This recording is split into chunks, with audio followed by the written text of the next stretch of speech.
Good morning, good afternoon, good evening everyone. BA final के छोटे but बहुत important topics हम लोग डिस्कस कर रहे हैं। फर्स्ट टॉपिक जो मैंने discuss, meaning of investment property, and now are on to the from the same Ind AS 40 property, but a very important and very practical oriented topic we have to discuss and understand in depth so that Ind AS 40 का application can be done properly. The main problem arises with land and building. The asset land and building is it has multiple uses. The asset land and building has got multiple uses. You can use it as your PPE, owner occupied property, use it for your office, use it for your factory, use it for production, use it for administration. You can lease the same to some third party and earn rent on that. You can also develop that property for sale and sell it to people. So the asset land and building has got multiple uses and it has got a long life. The question arises, what happens if the use of a property, use of land and building changes during its useful life? For example, let us take a very simple example.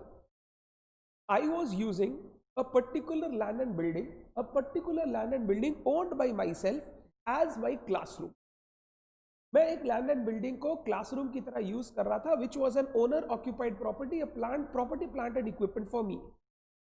During this pandemic, I decide I not need such a big classroom as of now, so I wanted to rent out this property.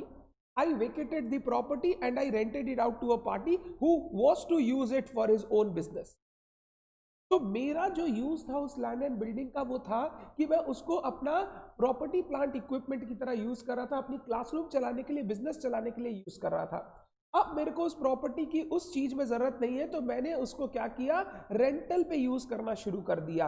What happens to the classification of this property, how the property will be disclosed in the balance sheet of the entity, that is the main thing, main concern to be understood. How the accounting of this property will be taken care of afterwards, how will the reclassification of property done in the books of accounts.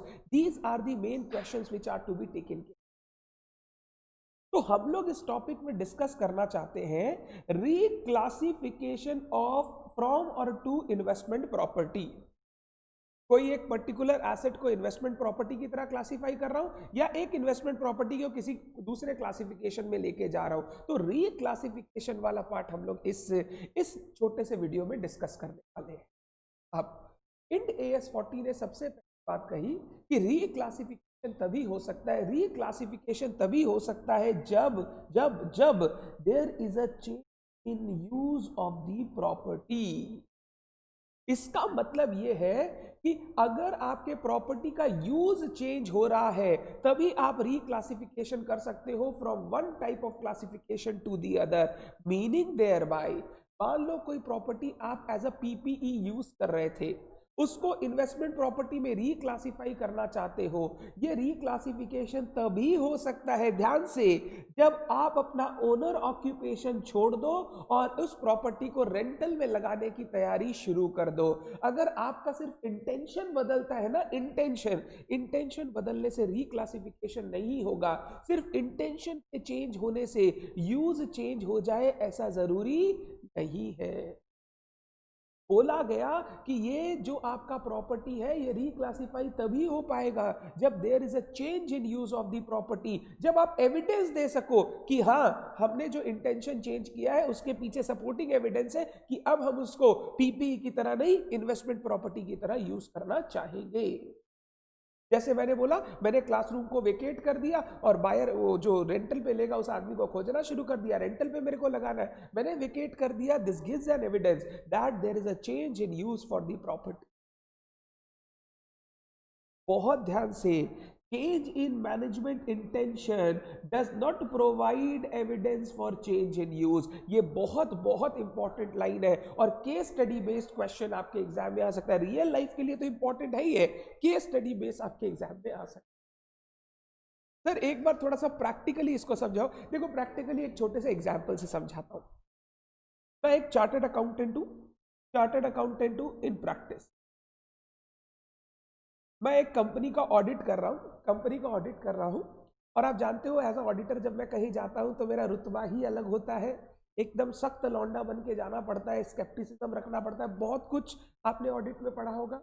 मैं company की audit में गया, company के management से लोग, जो financial department, जो department के लोग थे, अकाउंट्स डिपार्टमेंट, फाइनेंस डिपार्टमेंट के, मैं ऑडिट करवा रहा था, सब ऑडिट कर रहे थे, ऑडिट चल रही थी। बीच में आके फाइनलाइजेशन जब हो रहा था तो फाइनेंस डिपार्टमेंट के एक आदमी ने आके रिप्रेजेंट किया, बोला सर ये जो पर्टिकुलर प्रॉपर्टी है ना, अब हम लोग इसको ना, पहले हम लोग यूज कर रहे थे इसको ऑफिस बिल्डिंग की तरह, अब सर हम लोग इसको भाड़े पे लगाएंगे, we won't be using this property, हमारा इंटेंशन चेंज हो गया सर, यूज कर रहे थे ऑफिस की तरह, अब इसको भाड़े पर लगाएंगे सर, हम चाहते हैं ये जो प्रॉपर्टी है ये रिक्लासिफाई कर दो इन्वेस्टमेंट प्रॉपर्टी। मैंने पता है क्या पूछा, मैंने पूछा भाड़े पे लगा दिया? बोला नहीं सर अभी सोच रहे भाड़े पे लगाएंगे। मैंने पूछा वेकेट कर दिया कि यूज कर रहे? बोला नहीं यूज कर रहे हैं, अभी तो भाड़ेती मिला नहीं है, वेकेट करके क्या फायदा। मैंने बोला आश्चर्य बचर आवर होबे, क्या आश्चर्य बचर आवर होबे, मतलब नेक्स्ट ईयर आइएगा, अभी इस बात पे बात मत कीजिए। क्यों? There was just a tension, there was not change in use. आपके पास कोई एविडेंस नहीं है कि आप मेरे को बता सको कि वो चेंज इन यूज होने वाला है। आपने सिर्फ ये बोला हमारा इंटेंशन बदल रहा है, हमारा यूज बदल रहा है, ये आप एविडेंस नहीं दे पा रहे हो। तो सिर्फ मैनेजमेंट का इंटेंशन चेंज होने से प्रॉपर्टी का रिक्लासिफिकेशन हो, ऐसा इंड एस 40 के हिसाब से जरूरी है। This has to be kept in mind for the purpose of reclassification from or to investment property. There must be a change in use. Change in management intention is not an evidence for change.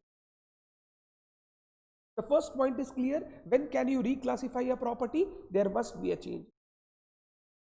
Sir, practically how will check there is a change in use or not? देखिए, सबसे पहला example या पहला category, एक investment property, मैंने एक property held कर रखा था as an investment property, now I want to reclassify it as PPE, owner occupied property. मतलब जो इंड एस 40 में प्रॉपर्टी का अकाउंटिंग हो रहा था, अब हम लोग इंड एस 16 में जाना चाहते हैं, इंड एस 16 में जाना चाहते हैं। तो इसका हम लोग रिक्लासिफिकेशन कर पाएंगे तभी जब there is commencement of owner's occupation, यानी आपने उस प्रॉपर्टी को ऑक्यूपाई कर लिया, रेंटल पे अगर था तो आपने भाड़ेती को हटाया, आपने प्रॉपर्टी को ऑक्यूपाई कर लिया और ऑफिस का जो काम है धीरे धीरे आप करना शुरू कर रहे हो। When there will be a commencement of owner occupation then only reclassification done can be done, otherwise not. दूसरा, from PPE to investment property, एक ओनर ऑक्यूपाइड प्रॉपर्टी था, हम उसको इन्वेस्टमेंट प्रॉपर्टी में चेंज करने जा रहे हैं। जो इंड एस 16 में गवर्न होता था अब आगे जाके इंड एस 40 में गवर्न होगा। इस केस में रिक्लासिफिकेशन तभी हो सकता है when there is an end of owner's occupation. आपने वो प्रॉपर्टी छोड़ दी है और आप भाड़ेती ढूंढ रहे हो भाड़ा लगाने के लिए, या आपने उसको लीज पे लगा दिया है, इस केस में हम लोग बोलेंगे there will be reclassification, otherwise not. Third, अगर इन्वेस्टमेंट प्रॉपर्टी से इन्वेंट्री में रिक्लासिफाई करना चाहता हूं, इंड एस 40 से इंड एस 2 में, इन्वेंट्री तभी बनेगा जब आपने कर दिया उसका development for the purpose of sale. अगर आपने कमेंस कर दिया development for the purpose of sale, तब मानेंगे कि वो इन्वेंट्री में बन पाएगा, अदरवाइज वो इन्वेंट्री नहीं माना जाएगा। मान लो सर एक प्रॉपर्टी है हमारे पास, रेंटल पे लगा रखा है, अब हम इसको बेचना चाहते हैं, हमने कोई डेवलपमेंट वगैरह नहीं कराया, इसी पोजीशन में इसको बेचना चाहते हैं, वो इन्वेस्टमेंट प्रॉपर्टी ही रहेगा। फिर जब आप बेचोगे तो इंड एस 40 में जो डिस्पोजल का बात है वही आपको करना है, वो इन्वेंट्री नहीं बनेगा। इन्वेंट्री तभी बनेगा जब आपने शुरू कर दिया commencement of development with a view to sale, आपको उसको बेचना है, उसके लिए जो चेंजेस वगैरह करने हैं आप वो करना चालू कर दिए। अगर आपने प्रॉपर्टी को उसी स्टेट में रखा और चाहते हो वैसे ही बेच दे, तो फिर तो इन्वेस्टमेंट प्रॉपर्टी का डिस्पोजल का पॉइंट डिस्कस कर लो इंड एस 40, फिर आपको वो इन्वेंट्री में रिक्लासिफाई करने का जरूरत नहीं है। Vice versa, from inventory to investment property, पहले आपका वो इन्वेंट्री था, अब आप इन्वेस्टमेंट प्रॉपर्टी बनाना चाहते हो, तो कमेंसमेंट ऑफ ऑपरेटिंग लीज, आपने उस प्रॉपर्टी को भाड़े पर लगाना शुरू कर दिया। अगर आपने भाड़े पर लगाना शुरू कर दिया है तो मानेंगे वो इन्वेस्टमेंट प्रॉपर्टी है और वो इन्वेस्टमेंट प्रॉपर्टी की तरह क्लासिफाई। आपने अगर चारों ही एग्जाम्पल देखे हो, आपने कॉमन देखा होगा, there is a change in use, there must be evidence कि आपका यूज चेंज होने जा रहा है। सिर्फ इंटेंशन चेंज होने से आप रिक्लासिफिकेशन नहीं कर सकते।